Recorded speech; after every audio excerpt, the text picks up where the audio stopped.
The 43 seconds are burned into my memory, like a brand on bare skin, not because the Grand Speaker of the Galactic Council dismissed us, not because 47 alien civilizations voted against everything we had spent 7 years trying to prove. It was the way they did it.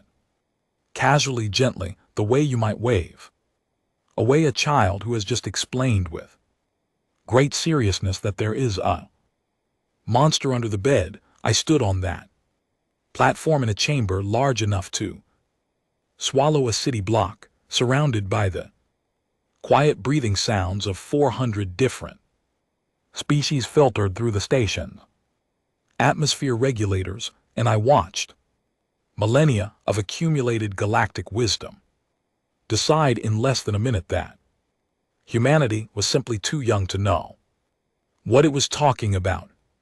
I am Commander Aller Voss of the United Earth Defense Corps. I have floated in the void between Jupiter and Saturn, running hull checks on ships that cost more than most countries. I have sat with crew members who did not come back from missions and held the silence with them until there was nothing left to hold. I have made decisions in situations where every available option was a bad one, and I have learned to make them anyway. I thought I had seen everything that could make a person feel small. I was wrong. Nothing in my life prepared me for standing in the conclave chamber and watching centuries of human effort get classified as a mental health concern. That is not an exaggeration.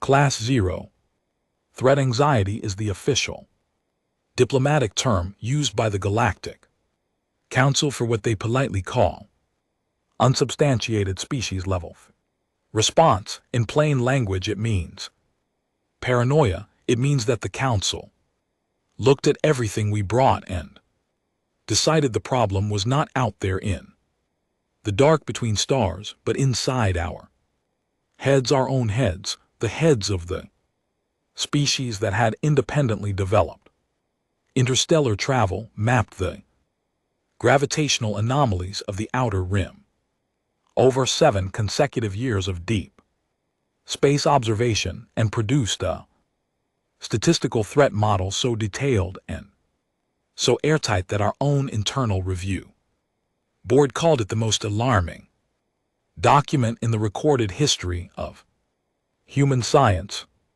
My colleague, Dr. Owen Clark, was standing beside me when the vote came in. Owen had spent 4 years building that data package, 4 years of 18-hour days, of arguments with review boards, of refining calculations, until there was no margin left to question. He was 46 years old and looked 60. There were shadows under his eyes that no amount of rest could shift anymore. When the chamber display lit up with the final tally, 407 votes against us, 5 in favor, he looked at me the way a person looks when they have dropped something irreplaceable and watch it fall in slow motion and hit the floor, and there is nothing to do about it. After I pressed my thumbnail into my palm and said nothing, I had made myself that promise before we even boarded the ship.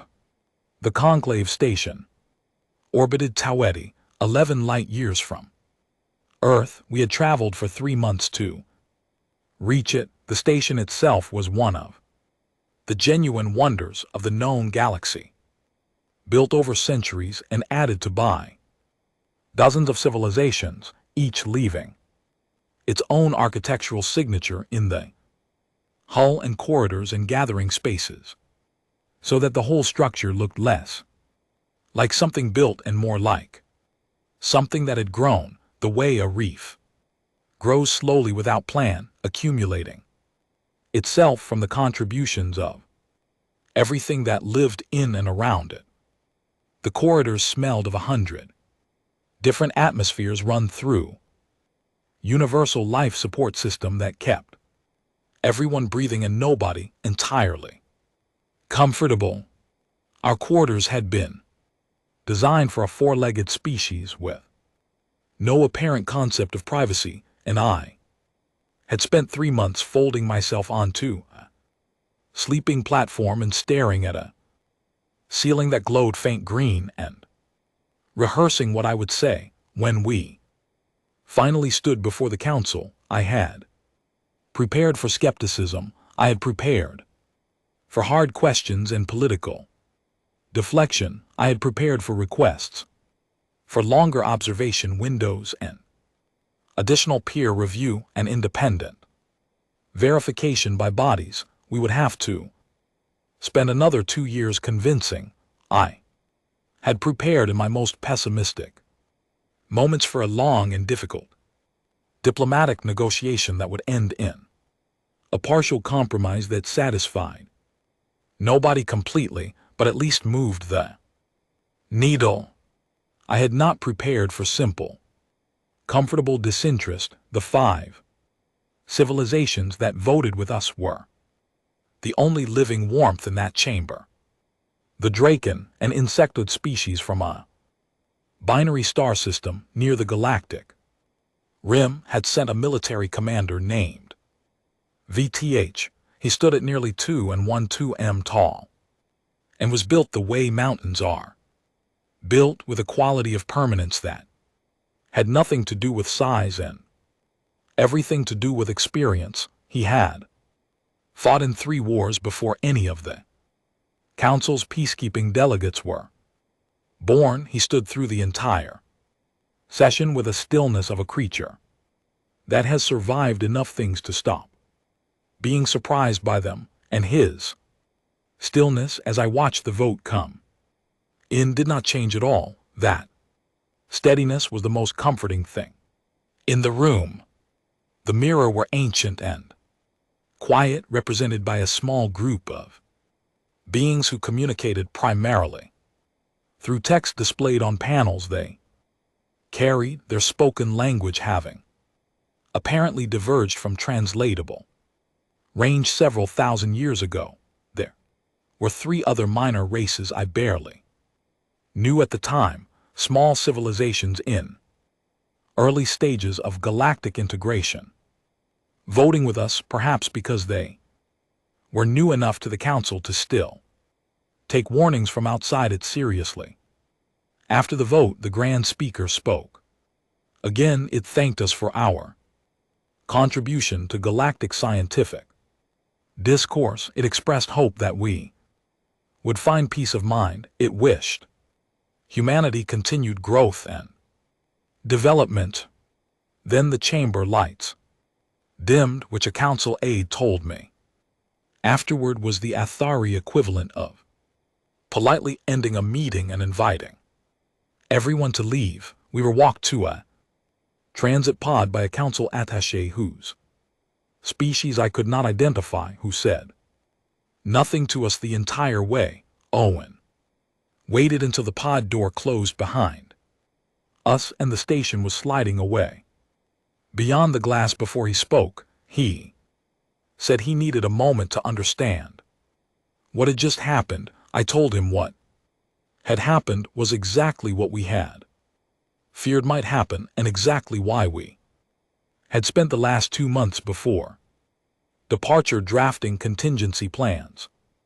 He looked at me. He said, "So we are actually going ahead with it?" I said, "Yes." He was quiet for a long time, watching the station shrink in the viewport, that extraordinary, irregular structure getting smaller until it was just a light among lights and then just stars. He said he wished they had at least asked a few more questions. He said it would have been nice to feel like somebody was listening. I looked out at the stars and thought about the readings that had started this whole journey, the gravitational anomalies at the outer rim, the ones that 3 separate survey teams had flagged and 2 had initially explained away as equipment drift before Owen's team demonstrated they were real, consistent, and moving, the energy signatures that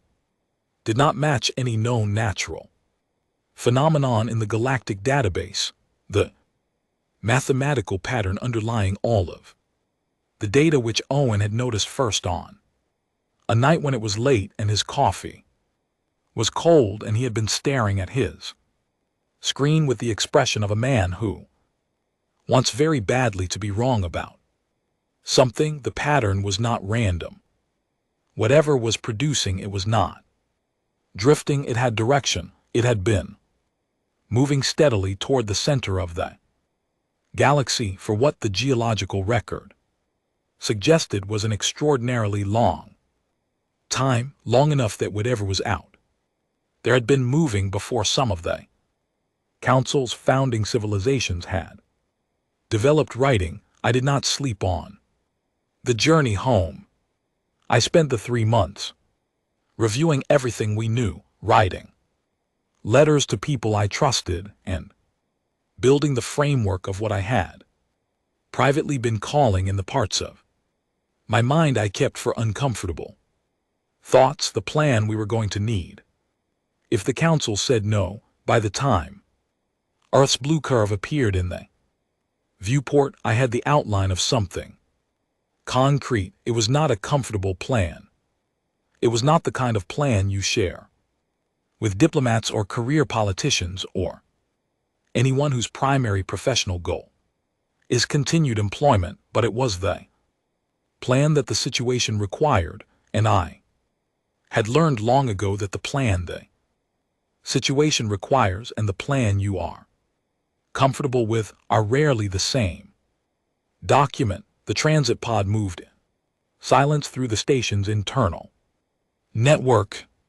Outside the small windows, the architectural layers of Conclave Station passed in slow sequence, each section built by a different civilization, each one carrying the particular aesthetic signature of a species that had contributed its own vision of permanence to a structure meant to outlast any of its builders. I had found the station extraordinary when we arrived. Now it looked to me like what it actually was, a monument to peace so long and so complete that the species living within it had forgotten that peace was not the default condition of the universe. It was an achievement. It required maintenance, and the maintenance it required was not ceremony or protocol or the careful management of diplomatic language.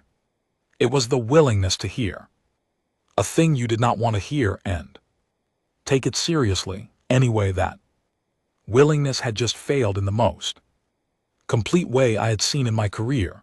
I thought about Dr. Lena Marsh, who had been the lead analyst on our first survey team. She had been the one who flagged the anomalies initially, 3 years before Owen built his comprehensive model, and she had been the one who had been told by the Earth Scientific Review Board at the time that her instruments needed recalibration. She had recalibrated them. The readings came back identical. She had recalibrated them again, still identical. She had spent 6 months building the case that the readings were real before anyone with authority had listened.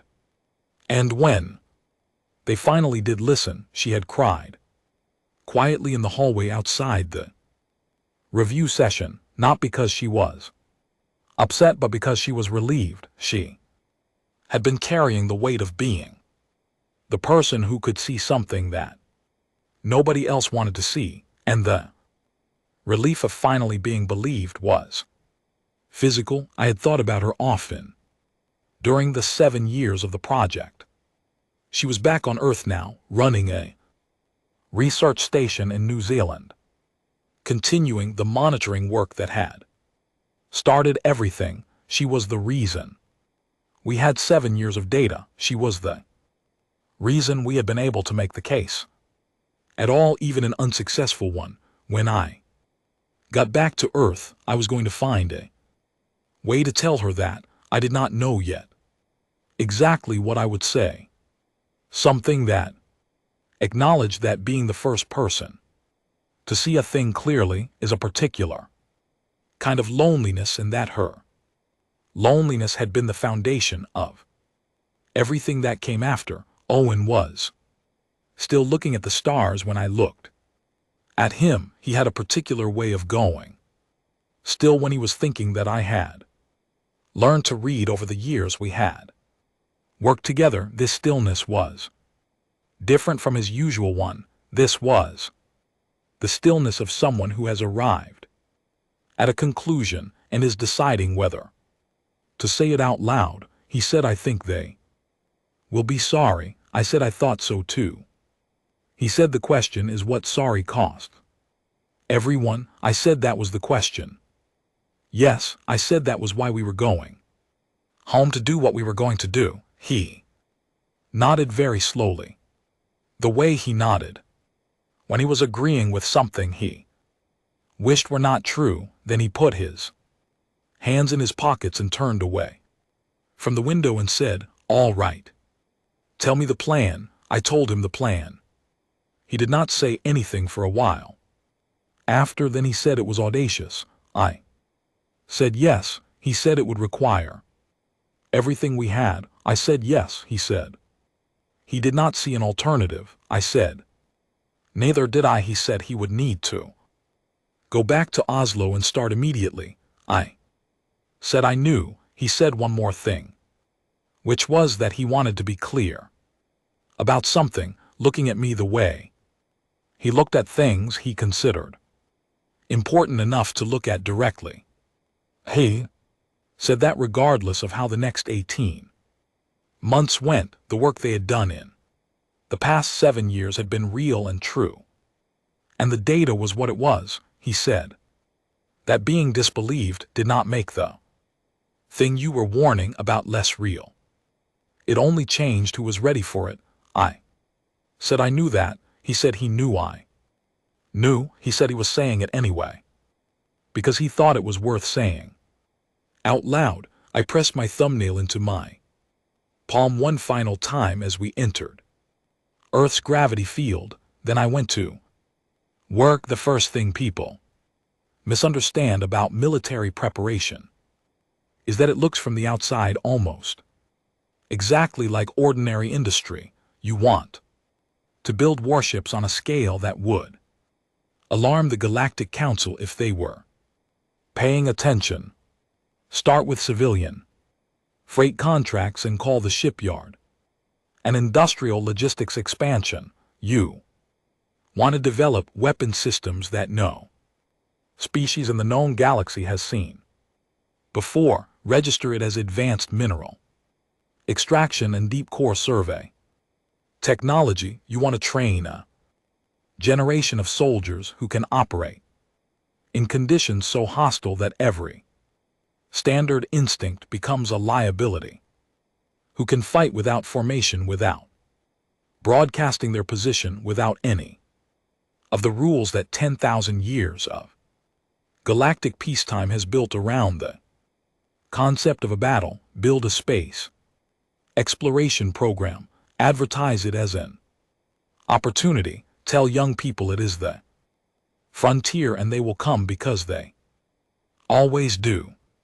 Because that is a thing about humans that never changes regardless of the century or the context. We had 18 months. That was my estimate, built on Owen's models and on my own analysis of the energy readings, and on something else, something harder to express in scientific language, which was the intuition that comes from watching a dangerous situation develop for long enough that you stop needing the data to tell you which way it is going. I spent the first 2 weeks back on Earth doing something that surprised everyone who knew my schedule. I did not go to the Defense Corps headquarters. I did not brief the Joint Command or attend the parliamentary security sessions or give any of the press interviews that were being requested.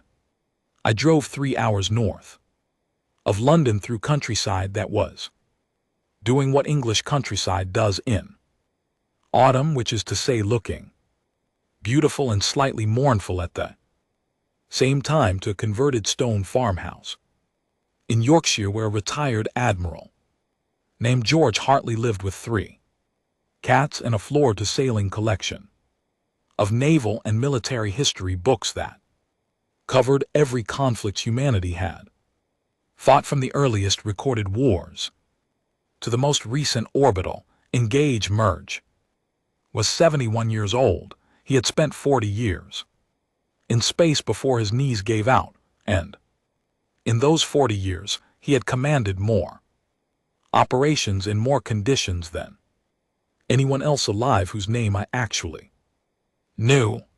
He had no official role in anything anymore, which meant he could say things without worrying about the consequences in ways that people with active careers and public positions could not. I had known him for 15 years and trusted his judgment in the way you trust a compass, not because it tells you where you want to go, but because it tells you where you are. I told him everything: the council meeting, the vote, the 43 seconds, the data, the contingency framework I had sketched on the journey home. He listened without interrupting, which was unusual for him. He drank his tea, and I drank mine, and the cats arranged themselves around the room, and the fire made its sounds, and he listened. When I finished, he set his cup down on the side table and looked at the fire for a moment. Then he said that the most important thing was that they not know how much I was building until it's too late for the knowledge to matter. I said I knew. He said that meant starting immediately and making everything look like something else from the very first day, not as an afterthought but as the foundational structure of the operation. I said I had already begun making phone calls on the ship home. He looked at me over the arm of his chair and said, "Good." Then he said, "I wish I had my knees back." I said I wished he did too. He said, "Ilara, they are going to be afraid when the time comes." I said I knew. He said, "Make sure your people are not." Operation Deep Ward was registered with the Earth Resource Development Authority as a long-term infrastructure expansion program for deep space logistics on paper, and the paper was very clean and very thoroughly audited. It was a network of mining platforms, fuel depots, and communication relay stations to be constructed in Earth's outer orbital zones across the asteroid belt and at several points between Earth and the inner edge of the outer rim. None of that was false. The mining platforms were real and operational. The fuel depots functioned exactly as advertised. The communication relays worked and were, in fact, a genuine improvement on what had existed before, but the platforms had structural load-bearing frames capable of being converted to weapons emplacements in under a week with components already stored on site. The fuel depots had 4 times what any civilian deep space logistics operation would require, and the communication relays were also listening stations, running passive scans of deep space on frequency ranges that the Council had never seen us use, watching for the pattern that Owen's team had identified. The dark side of the moon became the busiest place in human history during those 18 months. We ran construction shifts around the clock in 3 rotating teams. I visited every 3 weeks, flying in on unmarked civilian transports wearing no insignia, carrying identification documents that described me as a senior infrastructure development auditor named Caroline Webb.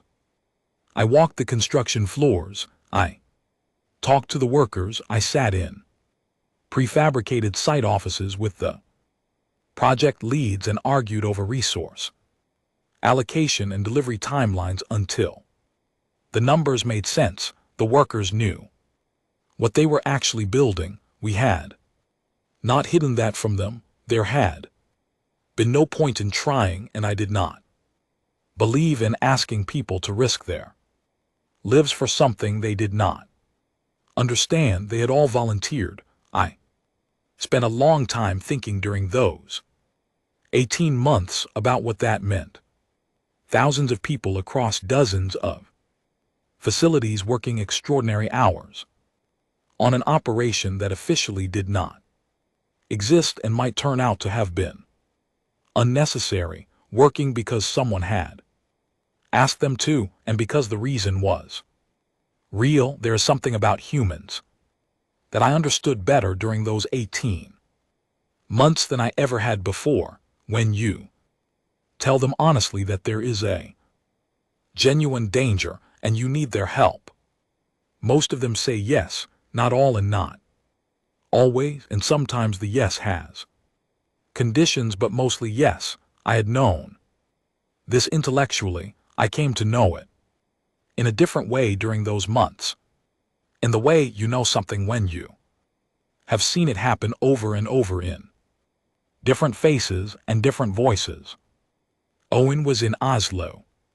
He was not involved in Operation Deep Ward directly by my choice and his agreement, because his particular value was in a different place. Owen and a team of 12 specialists that he had assembled from across Earth's research institutions were working in a facility outside the city on a project that I considered the most important single piece of the entire operation. Not the ships, not the weapons, not the orbital imp placements. The signal we had been calling the energy readings from the outer rim, the Harbinger signal, for 2 years by that point, informally at first and then as the working name that had embedded itself into every document and conversation. Owen's team was trying to understand not just what the signal meant in terms of direction and velocity, but what it was, its architecture, its language, if it had one, the internal structure that might, if we understood it well enough, give us something to work with. He called me 6 weeks into the 18 months. It was 2:00 in the morning my time, and he sounded the way people sound when they have been awake too long and have found something at the end of the wakefulness that is too important to wait until morning. He said his team had finished the deep structural analysis. He said the signal had internal structure that was consistent with org coordination rather than a single source.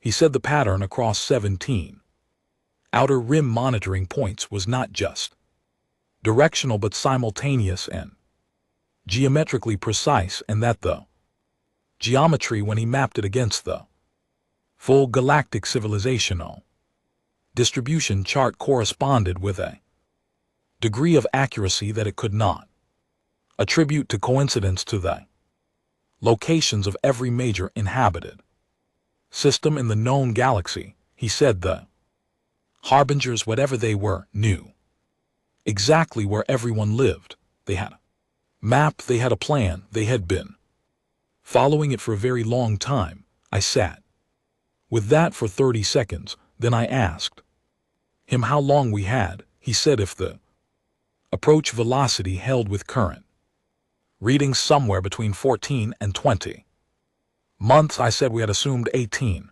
He said yes. I thanked him.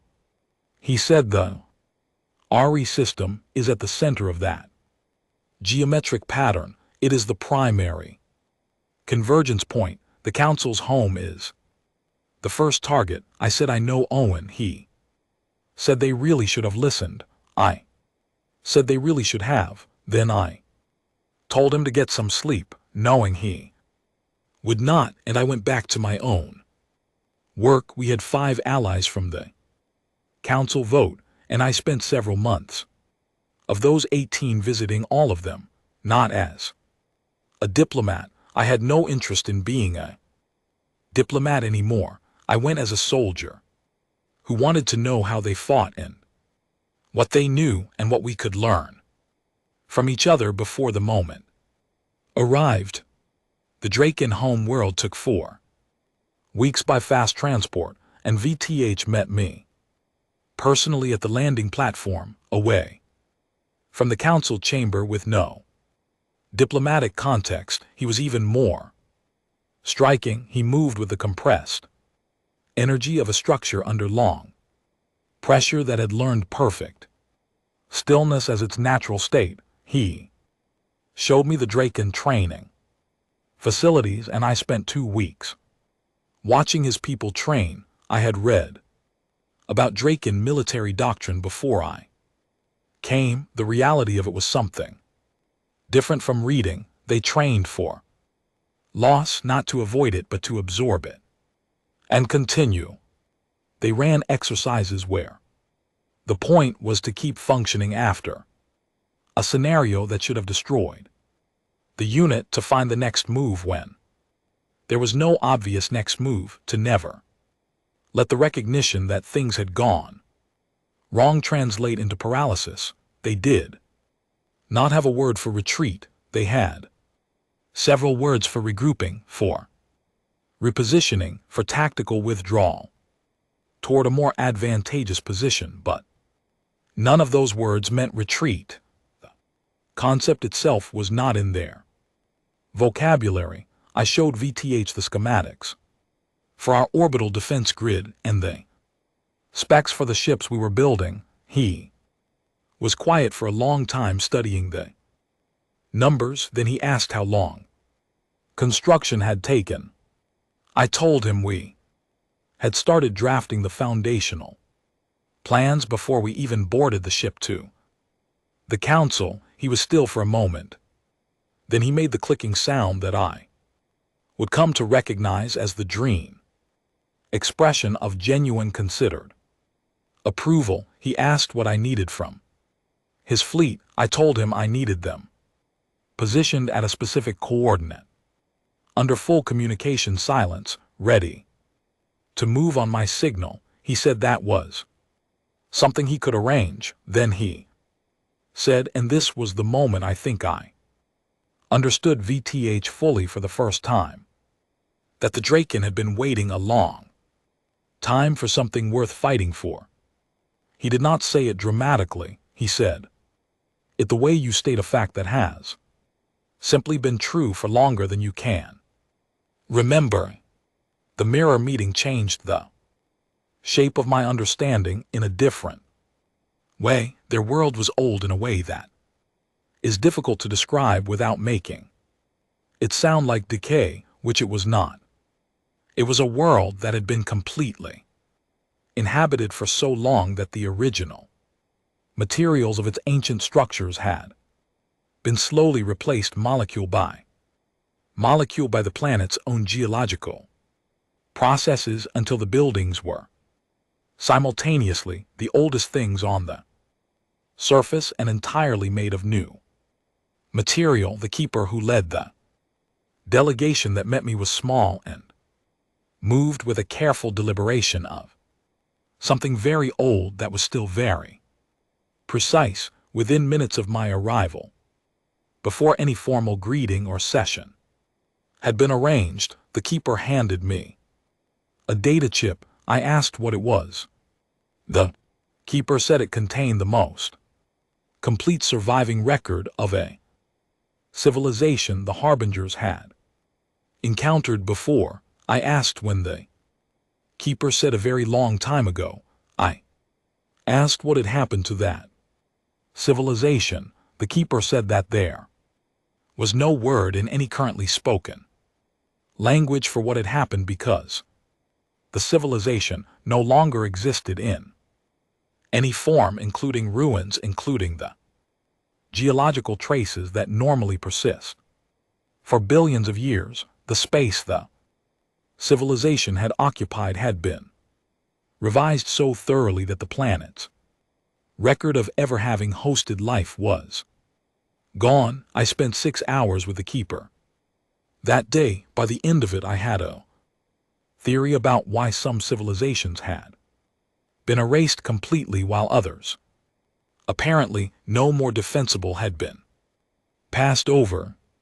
The theory was based on patterns in the archive the keeper shared, cross-reference with Owen's structural signal analysis. The theory was that the harbingers did not know what to do with internal conflict with species that had fought themselves.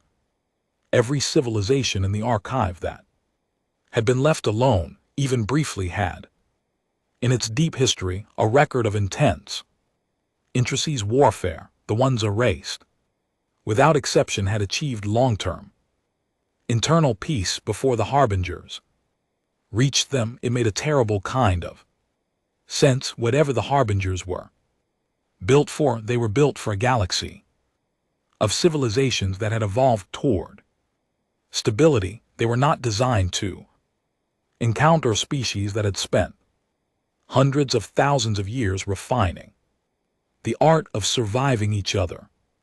I did not tell many people about that theory. It was not something I wanted to become a comfortable idea, but I held it close.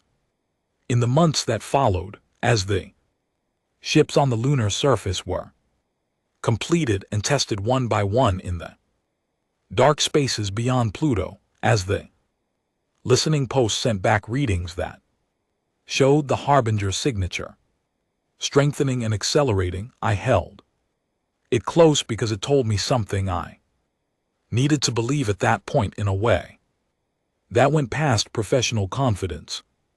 It told me we had a chance. In the 15th month of Operation Deep Ward, something unexpected happened. People started talking, not about the classified details, not in ways that broke security, but workers on the moon talked to their families.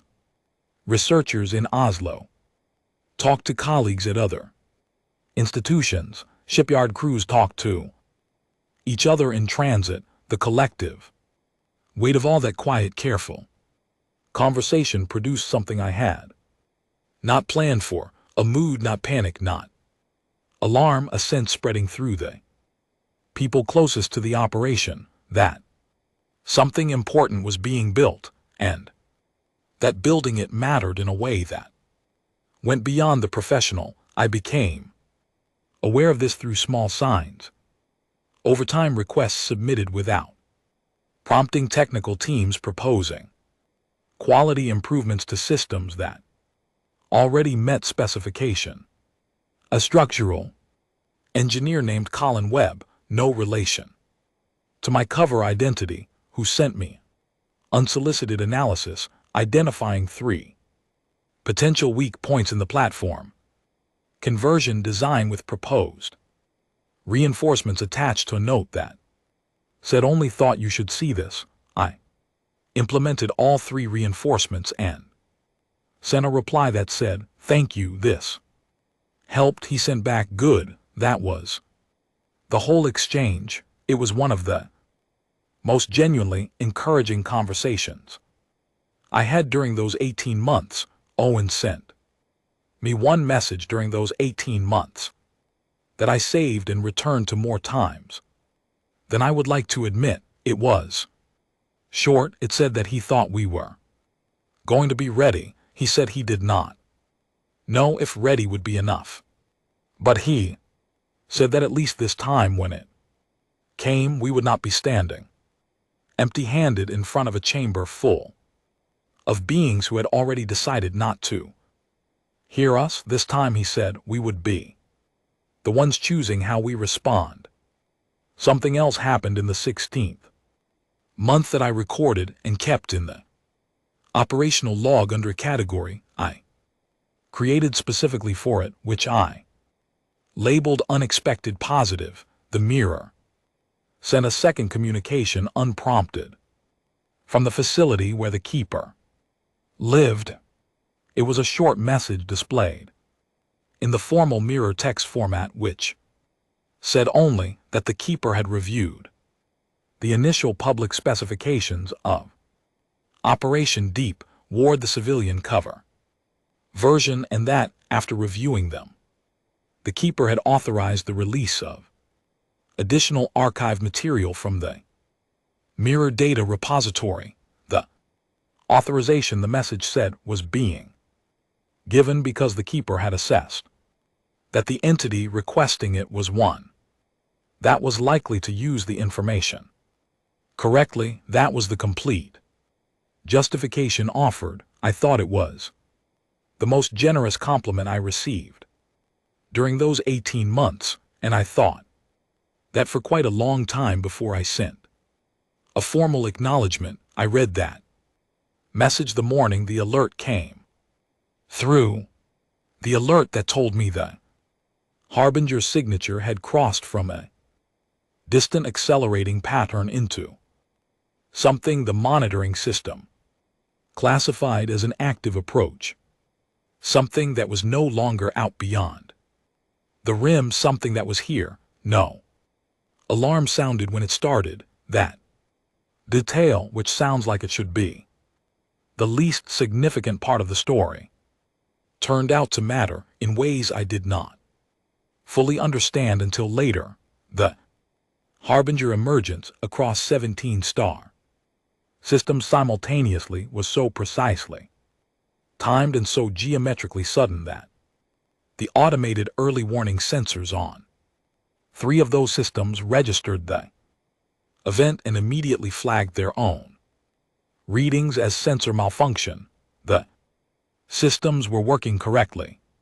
The event was simply outside any parameter the warning system had been designed to accommodate. It took 11 minutes for the first confirmed visual telemetry to reach the monitoring station on the moon, and another 4 minutes for it to be routed to me. I was in the main operations center going through morning logistics reports when the display changed. I looked at it for 3 full seconds before the part of my mind that processes what eyes are showing it caught up. The ether system alone showed 9 distinct Harbinger formations in close orbit above the primary inhabited world.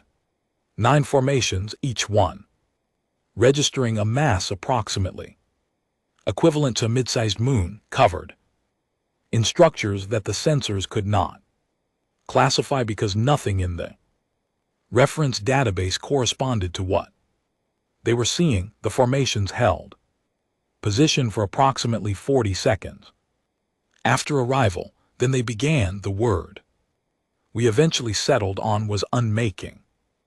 Destruction was not accurate. Destruction implies a before state and an after state. Something changed from what it was into something else. Rubble. Where there was once structure, heat. Where there was once matter. What the Harbingers did was different in a way that took our best physicist years to fully describe.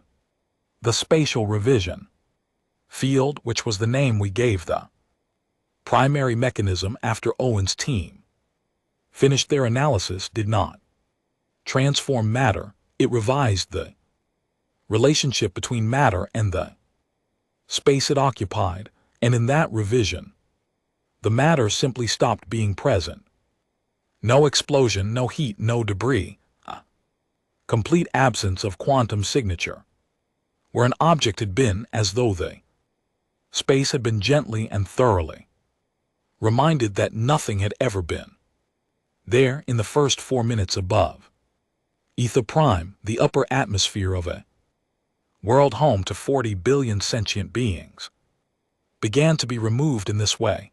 Layer by layer, the Harbinger formations moved in a slow, deliberate pattern that the analysis team later determined was optimized for maximum coverage per unit of time.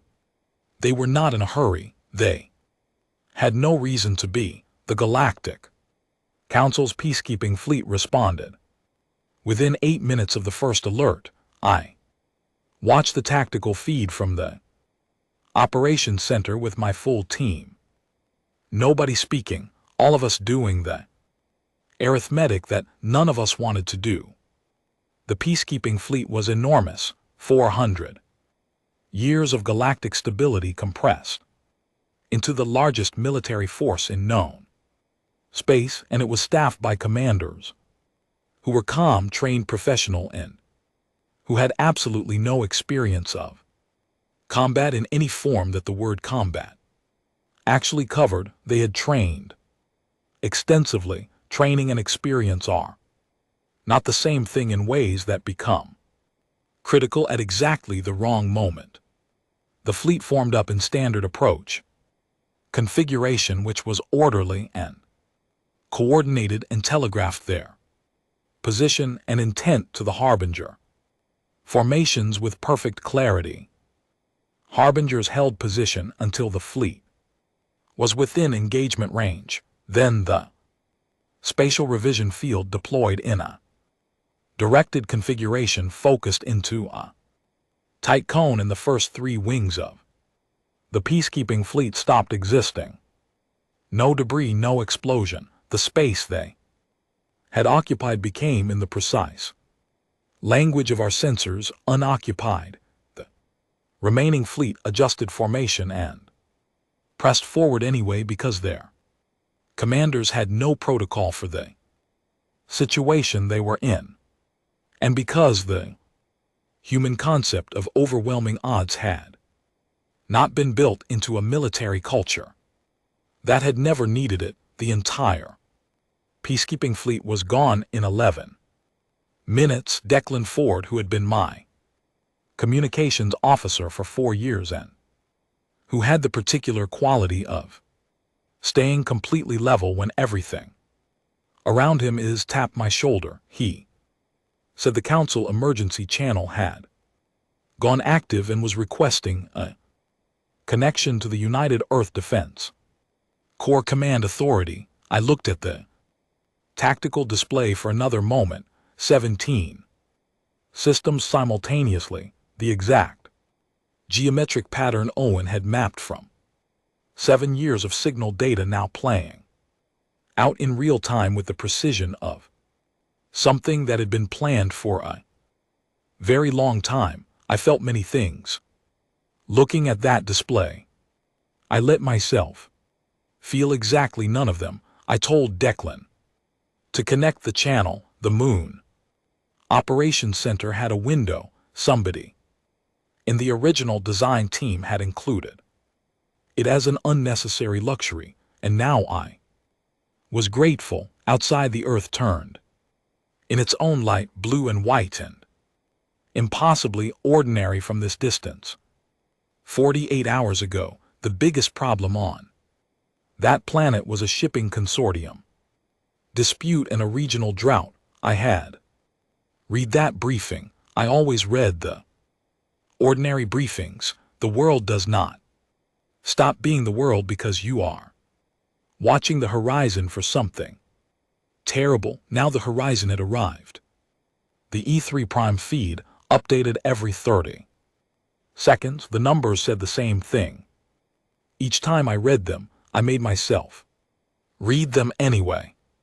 In a situation like this, the temptation is to stop looking at what is actually happening and work from internal models instead.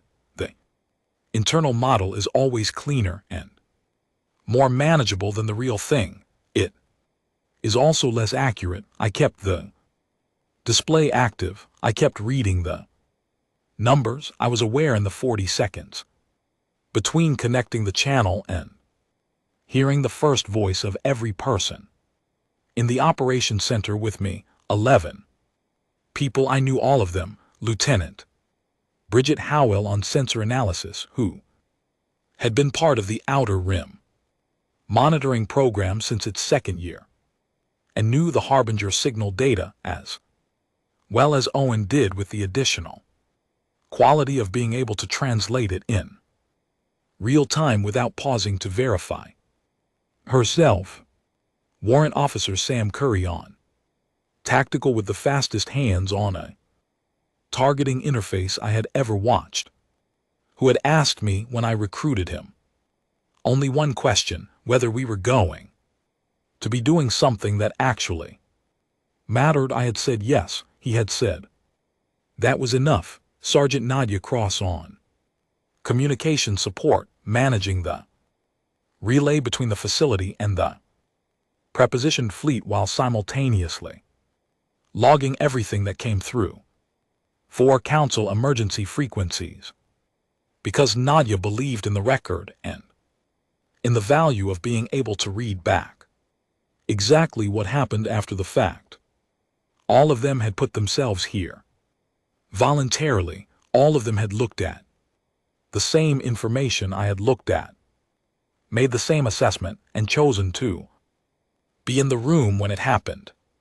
That awareness did not make the decisions easier, it made them more serious, which was the correct relationship to have.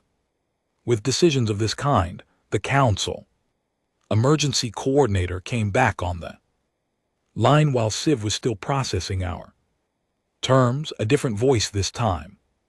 Thinner, faster, clearly operating from a secondary station. They said that the situation on Atherary Prime was developing faster than initial projections. They said that the secondary impact sites were now confirmed active in 11 of the 17 systems. They said the estimated timeline for total atmospheric loss on RE Prime was 4 hours at the current rate of progression. I said I understood the timeline. I said the terms I had stated remained the terms. The voice went away. Bridget said quietly that the Harbinger formations in the Tau Ceti system were holding position at standard distance from the station. She said they had not moved since emergence. I asked if they appear to be targeting the station specifically. She said no. She said they appeared to be waiting. I asked what they might be waiting for. She said she did not know, but that the pause was consistent with an operational sequence where the primary objective required some preceding condition to be met before secondary objectives were engaged. I told her to keep monitoring and to flag any change immediately. She said she would. Sam said the fleet prepositioning was holding at the designated coordinates. He said the Draken contingent had gone to full active status on the signal and were awaiting the deployment command. He said the mirror vessels had completed their formation alignment and were ready. He said the Earth fleet was at combat readiness across all systems. He delivered this information in the flat, precise voice he used when he wanted you to understand. He was telling you exactly what he knew and nothing else. I thanked him. I looked at the clock on the display. 31 seconds left on the offer I had given Civ. Nadia said the council session log was showing the emergency vote had been called. She said the vote was in progress. She said she would track it and report the result as it came in. I said good. I looked at the display showing E3 Prime. I looked at the Earth turning in the window.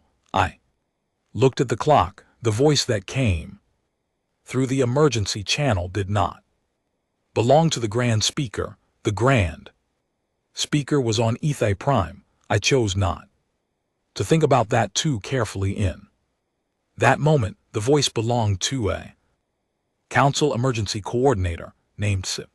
A Lumary whose species used light pulse communication that the translation system rendered as a slightly clipped, formally structured version of whatever language you chose. Civ said the Council was requesting immediate military assistance from all member and associate civilizations. Civ said the threat had been reclassified as extinction Category.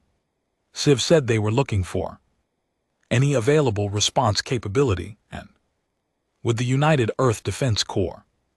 Please confirm what resources were currently deployable. I said I understood the situation. I said I had been watching it develop for 7 years. Civ paused. The pause lasted approximately 2 seconds. 2 seconds is a very short time, and in those 2 seconds, the quality of Civ's attention changed. In a way I could hear even through the translation layer. It was the shift that happens when someone on the other end of a conversation realizes they are not talking to the person they thought they were talking to. Civ said carefully that they understood Earth had some defense capability. Civ said the Council would be grateful for Earth's assistance in this emergency. I looked at Declan. He looked back at me. He did not say anything, but his expression said he knew exactly what was coming next and that he had been waiting for it for approximately 18 months. I told Civ that Earth had defense resources that were at this moment fully ready to deploy. I said they were considerable. I said that humanity had spent the previous 18 months building, training, and preparing for exactly the scenario currently playing out on every screen in every Council facility, while the Council had spent that same period classifying our warning as a mental health issue and doing nothing. I said we were willing to commit every ship we had built, every weapon we had designed, and every human life that had volunteered for this operation to the defense of the galaxy. Then I said the next part at the pace of someone who needs to be certain they are being understood correctly, not as a negotiating position, but as a statement of simple fact. I said humanity required formal recognition of full sovereign equality within the governing structure of the Galactic Council. We required the immediate permanent removal of our probationary status. We required a seat at the governing table with the same standing and voice as any founding civilization, and we required that these terms be agreed to formally and on the record before a single human ship engaged a single harbinger formation. I told Civ the offer was open for 60 seconds. I said this without raising my voice. I said it in the same register I would have used to give a navigation instruction or a maintenance schedule up. To date, the register was deliberate. The offer was not a threat, and it was not an emotional appeal, and it was not a negotiating position designed to be bargained down. It was a statement of terms from a party that had something the other party needed and was prepared to provide it for a specific and defined consideration. Business in the most straightforward sense of the word, the most important business anyone in that chamber had ever been asked to conduct. But business nonetheless. I wanted the tone to reflect that clearly. Civ put me on hold. I watched the display above E3 Prime. The atmospheric revision was progressing steadily downward.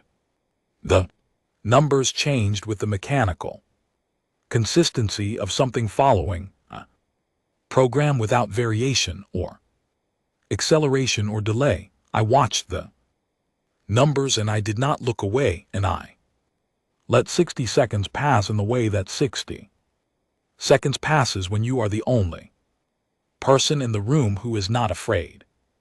Civ came back at 41 seconds. Civ said an emergency vote had been called. Civ said it had passed. Civ said the terms were accepted. I told Declan to send the splinter pack signal. He sent it immediately. 1 command and 11 light minutes away in a region of deep space that no Council sensor array had ever been directed toward. the combined human and Allied fleet came active, the ships we had built on the moon. The Draken, warships positioned there by VTHN. Complete communication silence for the past 6 weeks, the Mirror research. Vessels ancient and quietly devastating, repurposed under the Keeper's authorization, the combined fleet was not the largest force in galactic history, it was the most prepared force in galactic history, which is a different thing and a more important one. At the center of the formation was the ship we had named the Owen Clark. She carried the device.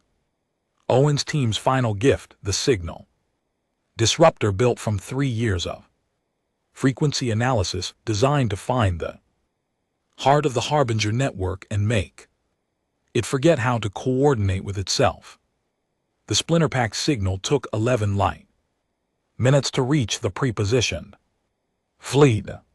During those 11 minutes I did something I had not given myself permission to do in a long time. I sat down, not strategically, not as a tactic.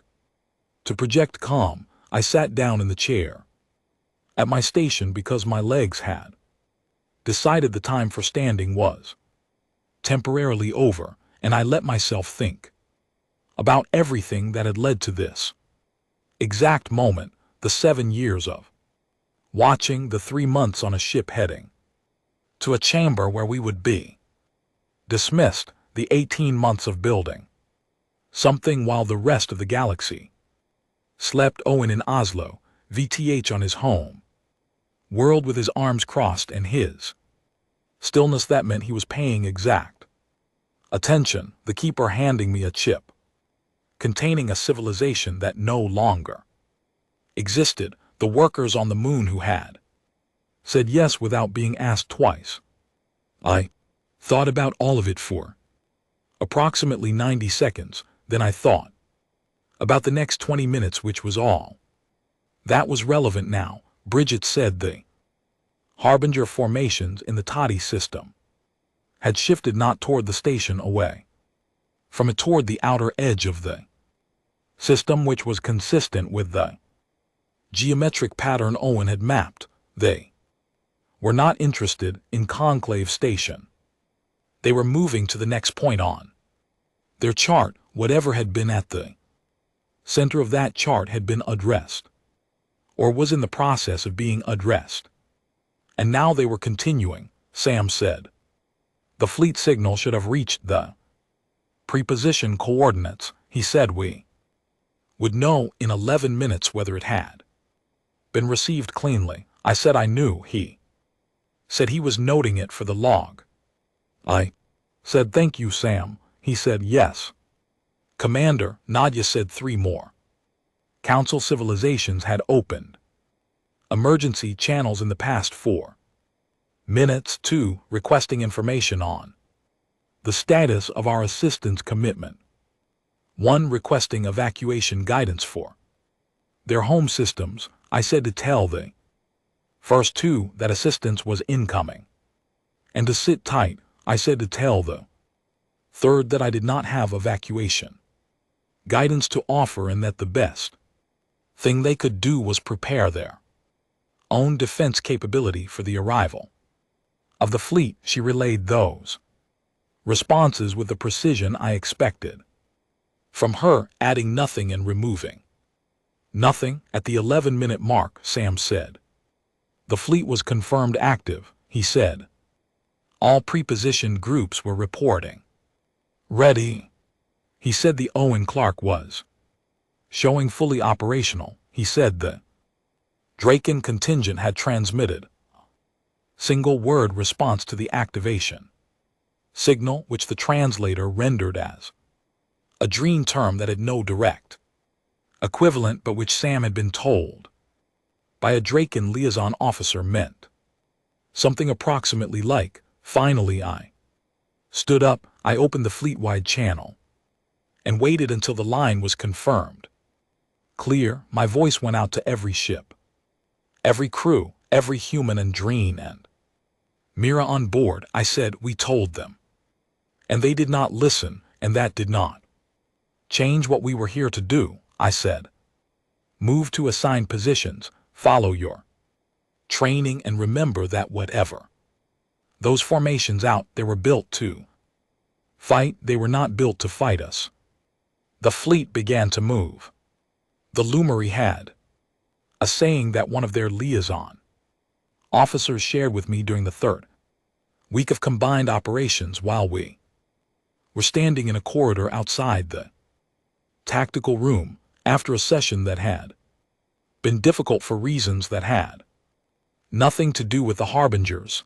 The saying, roughly translated, was that battle is a question to which both sides already know the answer. It was a framework for understanding conflict that had served the Lumeri well for several thousand years of galactic politics. It was catastrophically inadequate for the current situation, and the liaison officer knew it, which was why he said it with an expression that I can only describe as a person watching the tool they have relied on their entire life fail in front of them and not yet knowing what to reach for. Instead, I did not say that to him. I said something about adapting frameworks. I waited until I was alone with Declan later, and then I said it. He laughed for the first time in what felt like considerably longer than it actually had been, and I thought that was worth more than the laugh itself. That a person under that much pressure could still find something to laugh at. The first engagement of what was later named the War of Unmaking lasted 9 hours.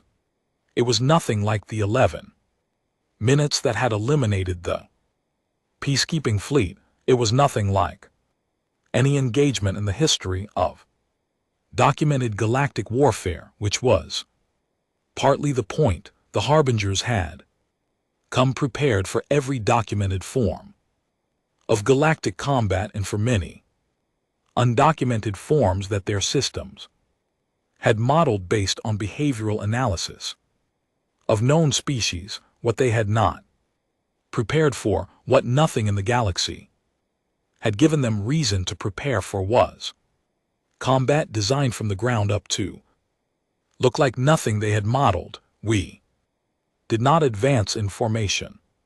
We flew in patterns that shifted every 4 minutes, according to a randomized algorithm that I had designed specifically to resist any pattern recognition system, because a randomized pattern cannot be predicted, and a pattern that cannot be predicted cannot be targeted. We did not broadcast identification signals. We transmitted false signatures from decoy positions. While actual ships moved in different directions, we used the debris from the peacekeeping fleet elimination as cover, flying through regions of space that were technically navigable but that violated every accepted principle of safe transit. We feigned retreat and attacked from the direction of the retreat. We attacked from multiple vectors simultaneously and then did not press any of them, pulling back before the targeting systems could lock in, then attacking again from entirely different positions before the systems could reset. The harbingers had been built for a galaxy of civilizations that fought like civilizations. They had been built for orderly, legible, rule-governed conflict, because that was the only kind of conflict the galaxy had produced in the past 10,000 years of relative peace. Their targeting systems were exceptional at tracking organized formations. They were significantly less effective at tracking something that was not organized, not disorganized, which is different, and which would simply have looked like noise, deliberately and specifically anti-organized, engineered. Chaos is not the same as chaos. It is chaos with a purpose, which is the Hardest thing in the universe to defend against because it does not look like anything you have seen before. We still lost ships. I want to say this clearly, and without minimizing it. The war of unmaking was not a story of humanity arriving and winning easily what the galaxy had lost immediately. We lost ships and we lost people, and every loss registered in me in a place that I had learned years ago to keep separate from the part that needed to keep making decisions. The separation is not the same as not feeling it. It is something harder than not feeling it. It is carrying the full weight of it while walking forward anyway, because the only alternative is to stop, and stopping is the one thing you cannot do. On the fourth day of engagement, the Dream contingent held a position at the edge of the E3 system for 6 hours under direct and sustained Harbinger attention. They held it so the rest of the fleet could reposition without being tracked. VTH commanded that action from his flagship personally. When it was over and the comms reconnected, 3 of every 10 Draken ships that had entered that engagement were gone. I reached VTH, and he sounded exactly as he always sounded, steady, focused entirely on what needed to happen next, as though what had just happened behind him was already in a different category than what was in front of him. I asked if he needed to pull his remaining ships back. He said no. He said the position had held. I said I knew. He said in the direct way he had of delivering information without ornament that the Harbingers were slower in their targeting refresh than the models had projected. He offered this a useful tactical data. I wrote it down. I moved to the next decision. Managing the broader Allied fleet was a different kind of difficulty. The species that had joined us from outside the splinter pact, the additional civilizations that had committed forces after the Council accepted our terms, came from the same long tradition of structured conflict that the peacekeeping fleet had come from. They were not cowards. The courage was there.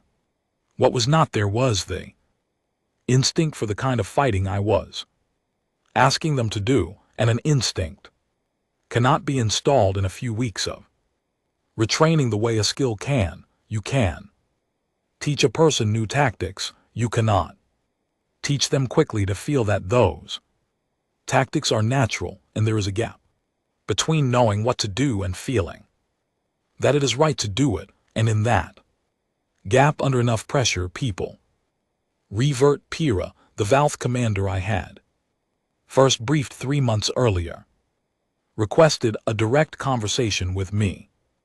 In the 5th week of the war, Pira communicated through skin color shifts that the translator rendered as careful, precise English. Pira said that the methods we were using felt at a level below training and tactical decision-making, fundamentally wrong, not strategically wrong, morally wrong. Pira was not accusing me. Pira was being precise. I said I understood the distinction, and I asked Pira to keep talking. Pira said that in Velith culture, and Pira believed in most galactic cultures, a conflict was understood as a kind of dialogue, two parties in disagreement testing the disagreement against each other, arriving through that test at a resolution.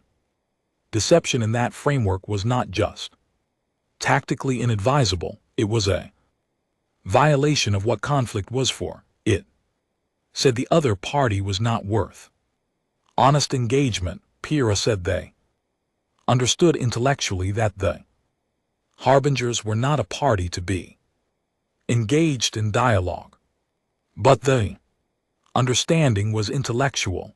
The instinct was different. I thought about What George had said in the farmhouse about making sure my people were not afraid, I thought about what the keeper had told me about the civilizations in the archives that had been passed over.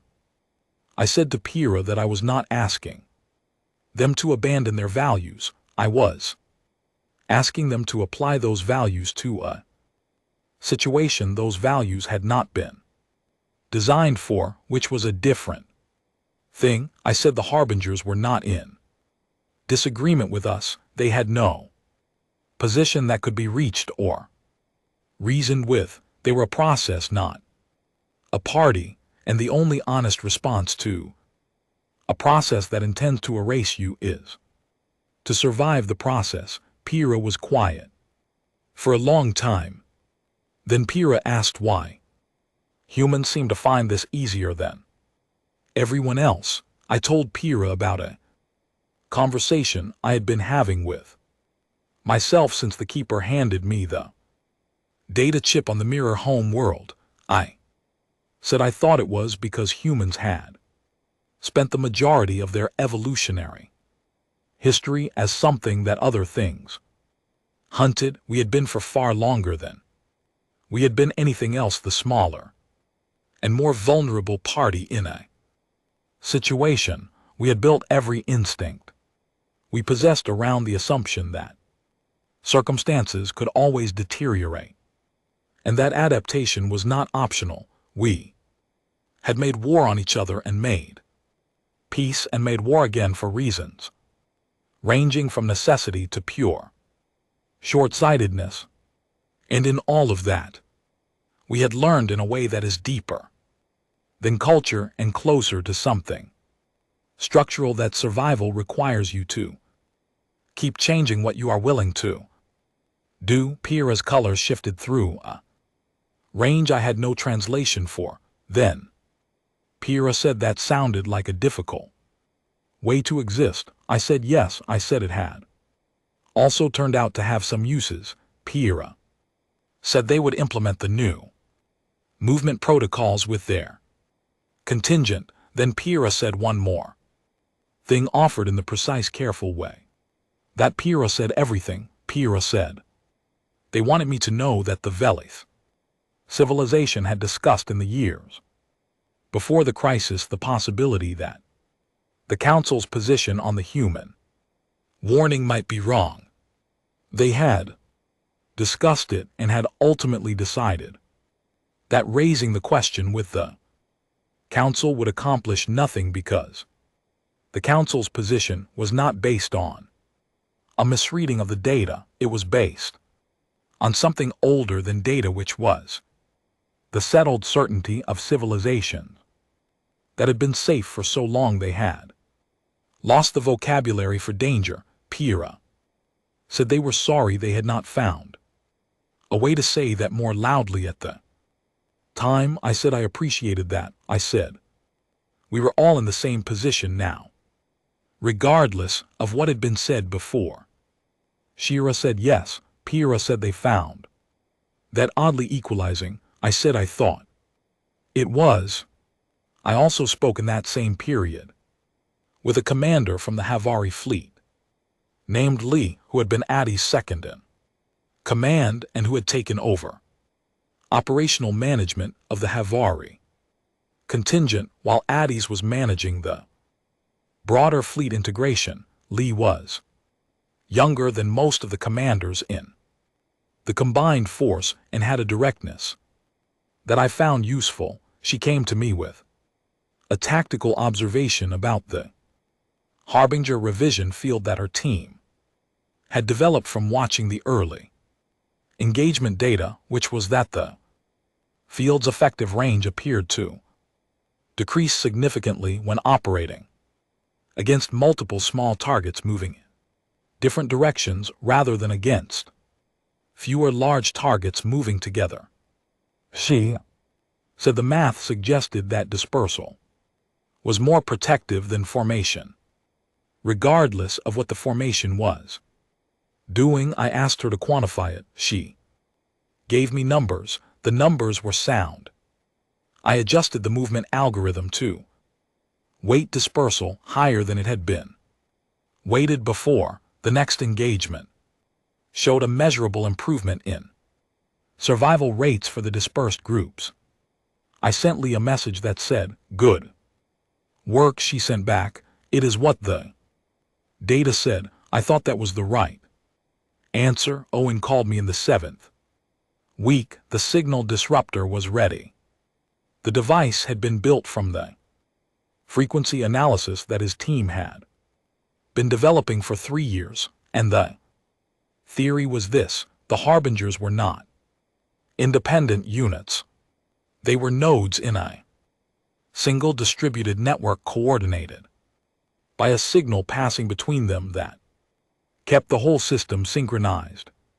Without that synchronization, each node would revert to a simpler operational mode. In that simpler mode, according to Owen's models, they were significantly more vulnerable. The spatial revision fields would lose their targeting precision, the coordination that made them nearly impossible to engage effectively would fail. The problem was the disruptor needed to be inside the primary harbinger cluster to deploy. The primary cluster was at the geometric center of their attack pattern. It was the most heavily defended point in 17 star systems. Owen said he could not model a positive survival outcome for a ship that entered that position with the current tactical situation. He said this with a careful precision of someone who does not want to be misunderstood. Then he said he had a suggestion about who should deploy it. His voice had the particular quality it had when he was about to say something he knew I would not want to hear. I told him no before he could finish the sentence. He said he had already designed the deployment system for manual operation. I said we would find another approach. He said there was no other approach. That remote deployment was not viable because the harbinger network would intercept any external signal that this required physical presence inside the cluster. I was quiet for a while.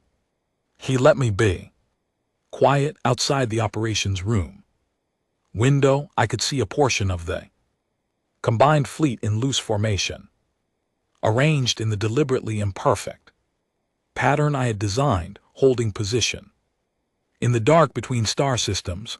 I told him I was going. He said he had expected I would say that. I said I was the best pilot in the fleet, and that was not pride. It was a relevant capability assessment, and I would appreciate it if he did not argue with it. He said he agreed with the assessment. He said he would transmit the technical specifications within the hour. Then he said that working alongside someone who actually listened to what the data was telling them had been one of the most meaningful experiences of his life. I said was true for me. He said he thought this was going to work. I said I believed him. We did not say goodbye. Neither of us said it. I flew out the following morning. The action at the Shattered Veil, which was the name later given to the region of space where the primary cluster had positioned itself in a dense field of collapsed star debris that scattered sensor signals and made navigation deeply unpleasant for anything running standard systems, was the most complex coordinated operation I had ever been part of planning. The debris field scattered the harbingers, targeting data as much as it scattered ours, which was why I had chosen it as the deployment site 3 weeks earlier. When the cluster's position became fixed enough to plan around, the Draken ran the primary engagement on the cluster's approach axis, the most direct and aggressive attack profile we had run in the entire war, designed to pull the harbinger, targeting attention toward the most obvious threat, The Velith and Cephite contingents ran simultaneous, flanking movements on the debris fields. Outer perimeter, the Earth ships generated decoy signatures across a wide arc, each one convincingly close to a real ship's profile, and I flew the Owen Clark into the debris field on a trajectory that no training manual anywhere in the known galaxy would have approved, running entirely on visual navigation and the spatial awareness that 4 years of difficult operations in difficult conditions had built into something close to instinct. I found the core, I deployed the device, then I flew in the only available direction, which was away from the core and through the debris field on no planned route with no pattern, because I had planned for the deployment and not for what came after. And the only way out was the way that presented itself moment to moment. The Owen Clark took significant damage. My engines went down approximately 40 seconds from the edge of the debris field. Declan, who I had not asked to follow me and who had followed me without asking, pulled me out on a tow cable from a support vessel he had positioned himself 2 hours before the operation began, because he had looked at my plan and identified the thing I had not accounted for, and had accounted for it without telling me, because he had correctly assessed that I would have told him not to. The signal disruption took 4 seconds to cascade across the full Harbinger network. I did not see it happen. I heard it across 17 communication channels, across every language the translator was running. I heard the commanders of the combined fleet say in their various ways the same thing, that the Harbinger formations had stopped moving, that the spatial revision fields had deactivated, that the network was across all 17 systems simultaneously, no longer responding. VTH's voice came through last. He said the position was secure. He said the Draken confirmed across all engagement zones, he said in the tone of someone making an observation rather than a declaration that it appeared to be over. I was still in the tow cable, floating with no power, watching the debris field recede behind us, and I said, yes. I said, it appears to be over. I said, thank you, Veth. He clicked. I closed my eyes. I gave myself 60 seconds. In those 60 seconds, I thought about the device deploying, about the 4 seconds of cascade, about 91% confidence, and what the remaining 9% would have looked like, about VTH clicking on the comm line and the specific sound that produced, which I would carry for the rest of my life in the category of sounds that meant something was being acknowledged that was too large for words, about Declan and his tow cable, and the 2 hours he had spent positioning himself without telling me, because he had looked at my plan and found the gap and filled it, which was, I thought, the most accurate summary of what good people do when they are working alongside you and they trust that the work matters. Then I told Declan to get us to repair bay. We had a galaxy to figure out what to do with. The chamber was quieter the second time. That is the first thing I noticed when I walked in, not the empty seats though. There were many, entire delegations missing, because the civilizations that would have filled them no longer had the numbers to send a formal representation. Not the new faces, unfamiliar species that had never been invited to the table before, and who sat with a particular alertness of people who are not yet sure whether they are guests or participants.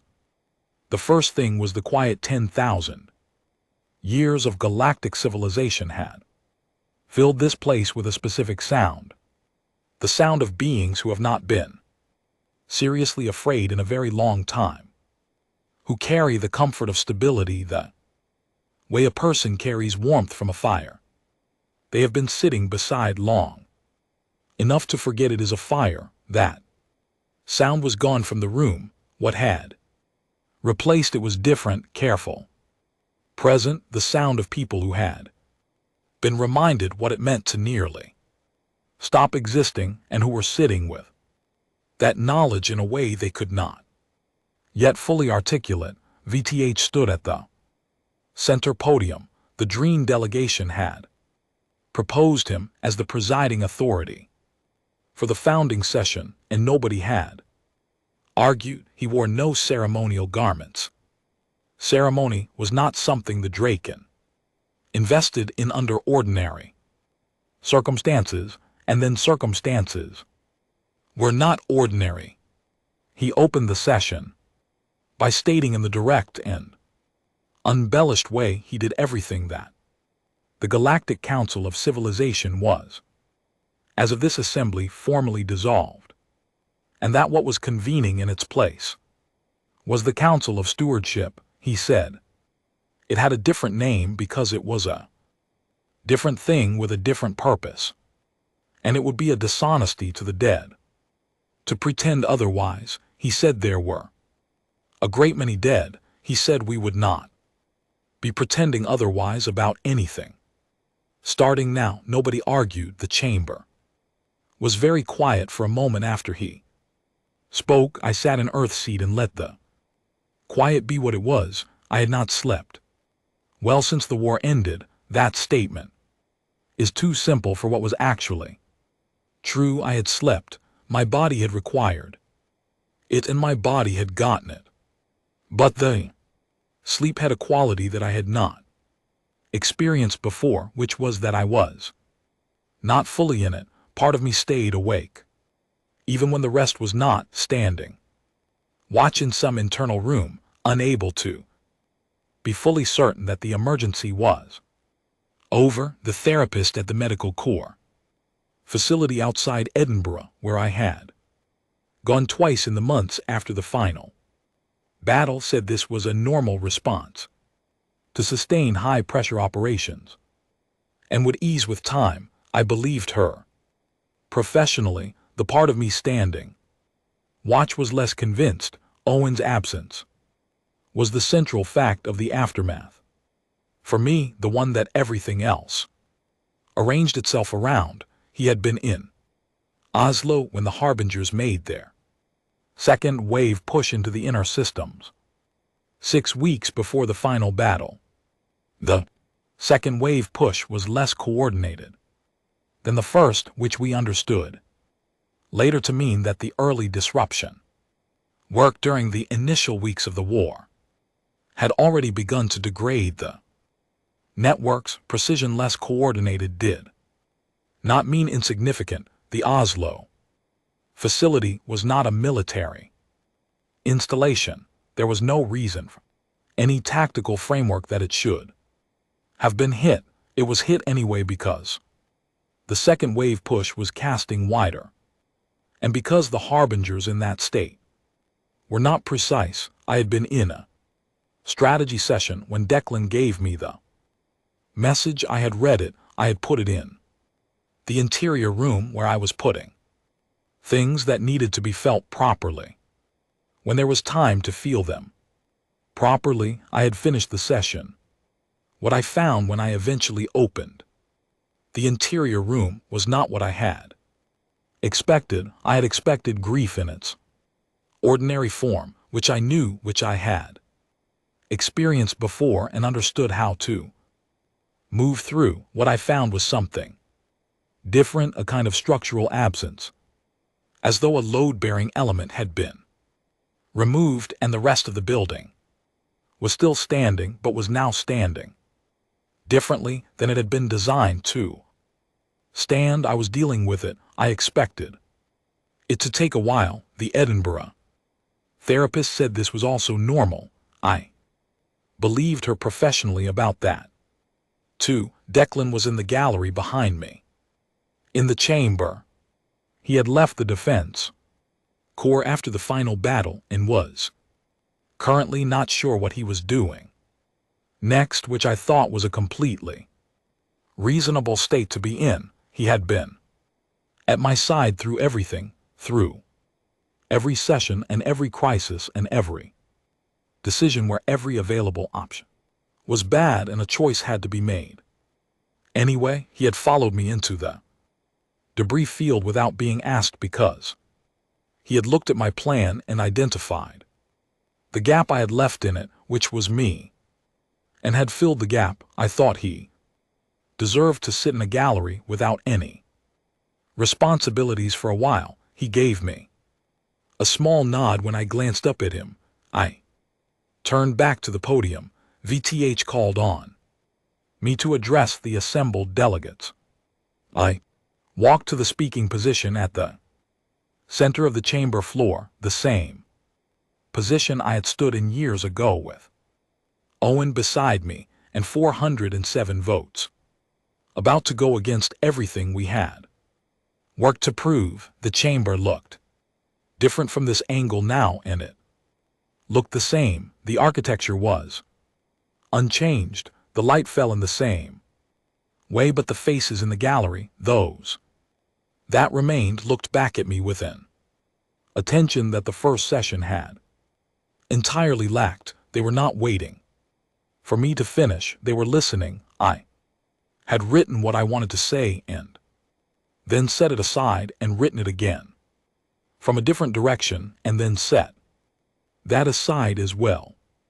In the end, I came to the podium with nothing prepared except the truth, which was the only thing I fully trusted anymore. After everything that had happened, I said that humanity had stood in this chamber before with data that should have changed every decision made in the following 2 years. I said the council had voted and the vote had gone the way it went, and we were all living now in the specific shape of world that vote had helped create. I said I had no interest in standing here and assigning blame for that, because blame looked backward and we had a great deal of forward-facing work to do, and I was not willing to spend the time we had on the wrong direction. I said I understood why the vote had gone as it did. 10,000 years of sustained peace produces a particular kind of certainty, a certainty that is not stubbornness or laziness, but something built slowly into the structure of how a civilization sees the world, and that kind of certainty is genuinely difficult to argue with from the outside, especially when you are arguing from a position of being smaller and newer and less established. I said if I had spent 10,000 years without encountering a genuine threat, I could not be fully certain I would have voted differently. I was not sure that was true, but I said it because what came next required honesty from everyone in the room, and honesty from everyone in the room required honesty from me first. Several delegations shifted. Pira's colors moved through several quiet variations. I continued. I said we had prepared a framework for a new governing structure. I placed the document on the speaker's display and activated the projection. I said we were calling it the VAS Accords, which had not been my idea and which I had eventually accepted on the grounds that someone's name needed to be on it, and the splinter pack nations had voted. I read the provisions aloud and offered the full text for individual review. The first provision established that no warning from any recognized civilization, regardless of its standing, its age, its development level, or its membership status within the council, could be dismissed or deprioritized without mandatory independent investigation. The investigation had to be conducted by committee of no fewer than 7 civilizations, none of which could be the civilization issuing the warning, and none of which could be the civilization the warning was about. The investigation had to be completed within 6 standard months, and the findings made available to every member civilization without restriction. No vote to dismiss or deprioritize could be called until the investigation's report was public. I read this provision twice. I wanted it to be clearly understood. The second provision established Earth's permanent seat at the Council of Stewardship with full founding status and the same standing and voice as any other founding civilization. I said this was not open to negotiation, and I explained why in simple terms. We had earned it through preparation, through alliance building, through the splinter pact that had been the only organized response capability in existence when the crisis arrived, and through the operational command that had produced the outcome we were all now sitting in this room to discuss. I said this without aggression. It was simply accurate. The third provision, which had been VTH's suggestion and which I thought was the most important one in ways that would only be clear over the long term, required that every member civilization of the Council of Stewardship maintain a defined level of active readiness, not a peacekeeping fleet, active readiness, a genuine military and emergency response capability, regularly tested, openly reported, and capable of rapid deployment. The provision included language that vetted drafted himself the Draken style of stating things plainly. Peace is a condition that must be actively maintained and not a condition that can be assumed. The work of maintaining peace is a shared responsibility of all members and cannot be delegated to the hope that threats will announce themselves with sufficient warning. There were 23 provisions in total. I summarized the remaining ones and said we had already ratified the framework within the Splinter Pact nations and were prepared to wait as long as necessary for remaining deliberations. Bate asked if any delegate wished to speak before deliberations began. There was a pause, the kind that happens when a room full of people each waits to see if someone else will go first. Then the mirror section stood, not the keeper I had met years ago, whose age I could not measure, and whose pace had been very slow. Different mirror delegate, younger, whatever way that concept applied, who moved with slightly more speed and whose eyes caught the chamber light in the same way. The delegate held a text panel, and the translation system rendered its contents to the room. The text said that the mirror archives contained records of 5 previous instances in which a civilization or group of civilizations had faced threat of the category we had just survived. The text said that in 4 of those instances, the civilization had not survived. The text said that in the 5th there was a partial record fragmentary which the mirror had spent a very long time trying to fully interpret. They now believed they understood what that surviving civilization had done differently than the 4 that had not made it.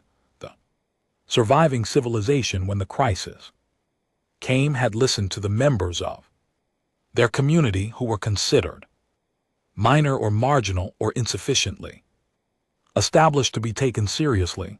They had set aside the assumption that age and stability were the same as wisdom. They had found that wisdom sometimes from those who still remembered what it felt like to be afraid, because the memory of fear in the right hands is not a weakness, It is a kind of knowledge. The mirror delegate lowered the panel and looked at me across the chamber floor with those light-catching eyes.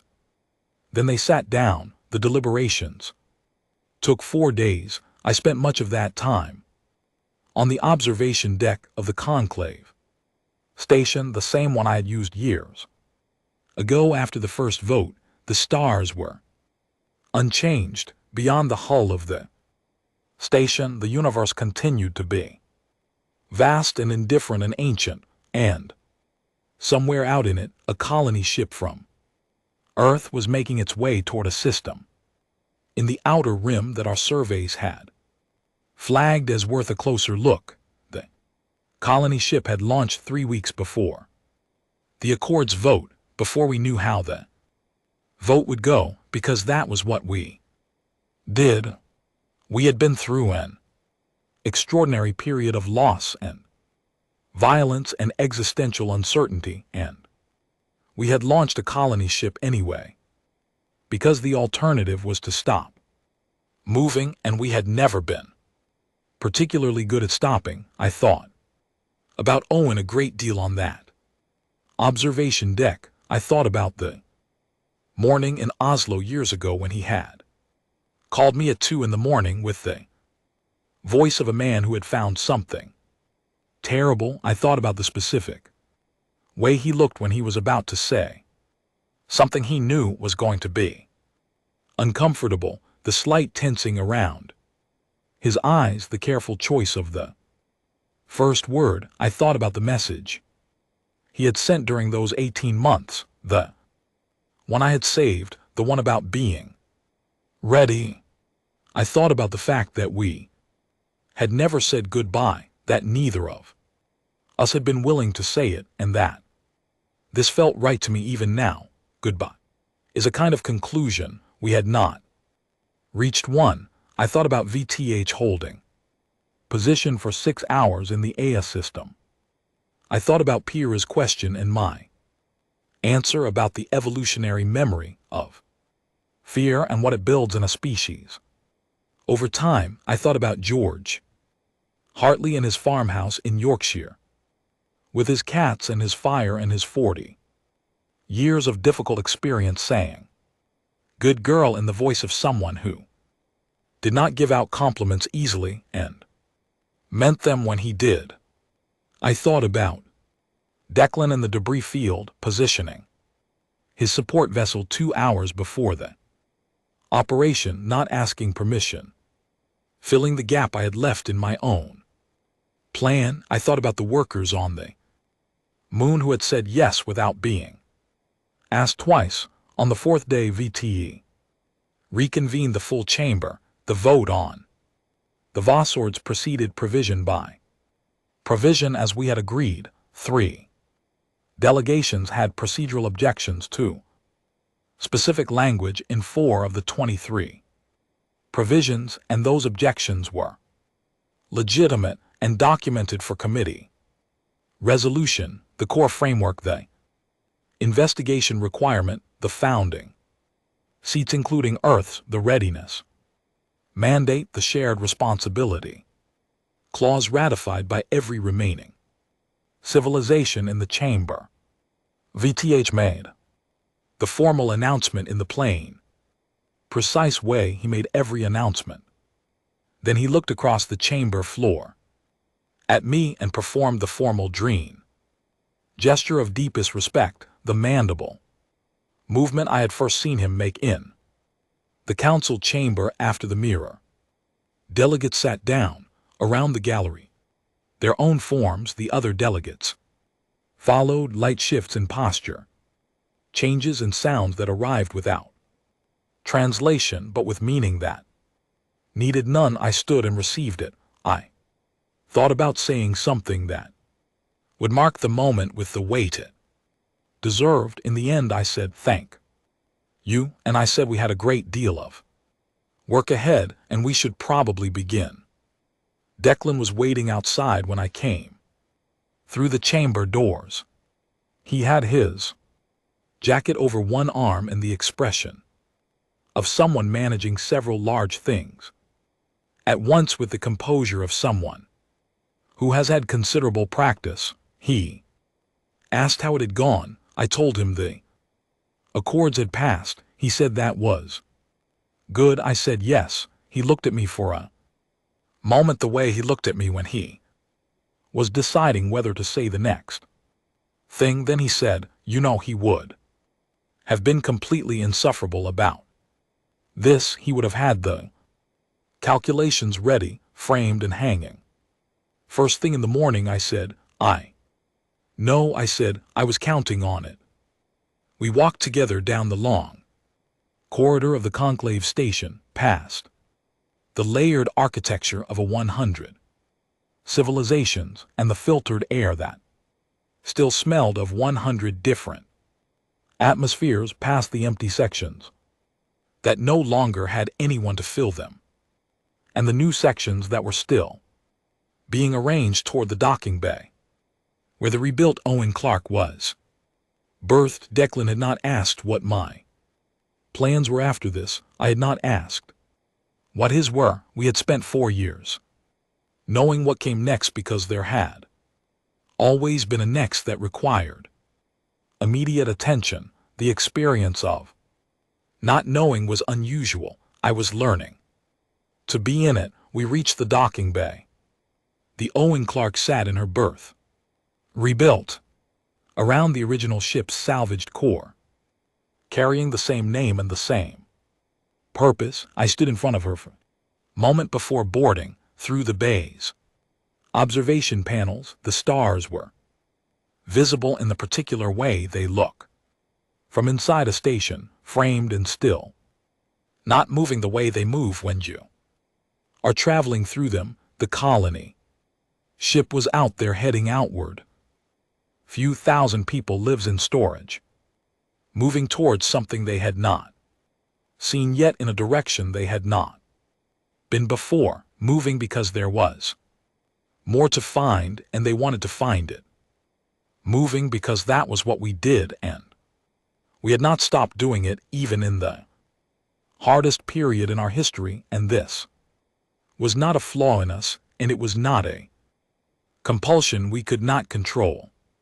It was the thing that had kept us alive through all the centuries that could have ended us, the same thing that had sent Owen to his screen at 2 in the morning and kept him there until he found what was wrong, the same thing that had filled the lunar shipyards with workers who said yes without being asked twice, the same thing that had made Declan position his ship in the debris field 2 hours before.